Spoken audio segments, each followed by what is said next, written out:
Hey Elevators, Derek here.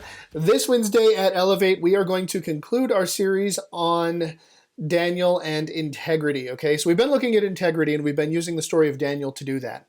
And if you remember in week 1, we learned that Daniel was a good guy and the king really liked him, and Daniel made good choices, and he was a man of integrity, and he continued to make good choices until pretty soon the king was like, I'm going to make this man in charge of everything. That was great for Daniel, except that all of his co-workers at the time were jealous, and they decided, you know what, Daniel needs to be brought down a peg. We need to put him in his place. He is not better than the rest of us, and they were jealous. They did all the things that jealous people do.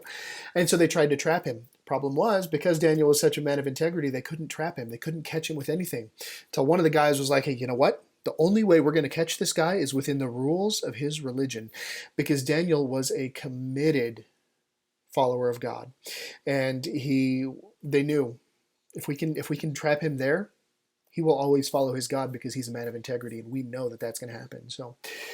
So we learned this last week that they did that. They went to King Darius and they said, hey, King Darius, we like you. And Darius was like, oh, thanks, guys. I like you too.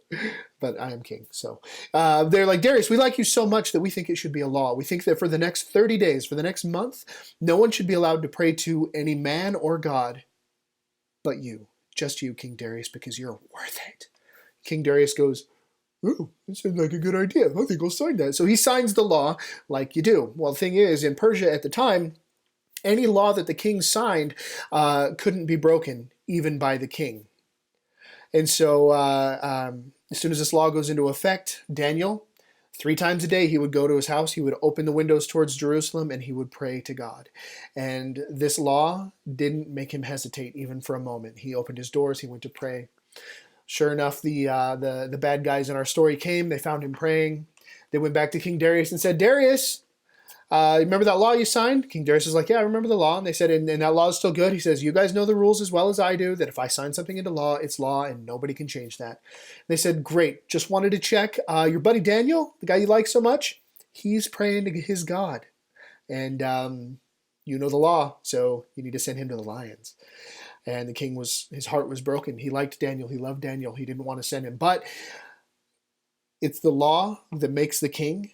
So the king must abide by the law. So even though his heart was broken, he didn't want to. He was a man of integrity as well. And he sent Daniel into the lion's den. And that's where our story ended. This week we're going to finish that story.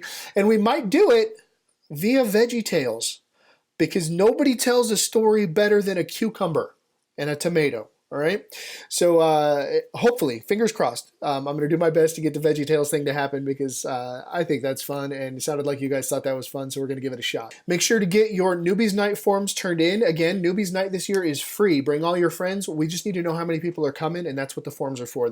Second thing, sign up for the talent show. I think we have 3 spots left for that. So go ahead and sign up for that. And also get your camp forms turned in. You know, if you want to come to camp, but you don't have the money for it, don't let that be a reason you don't try to come to camp. At least fill out your form. Talk to Pam and I. We have some fundraisers coming up. We'll see if we can help you that way. We'll see if we can get some donors, somebody to support you that way.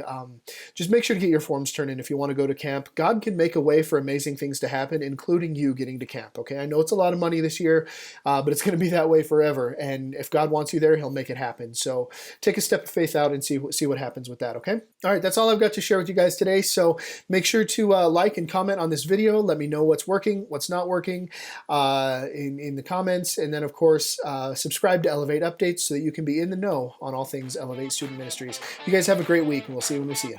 Bye.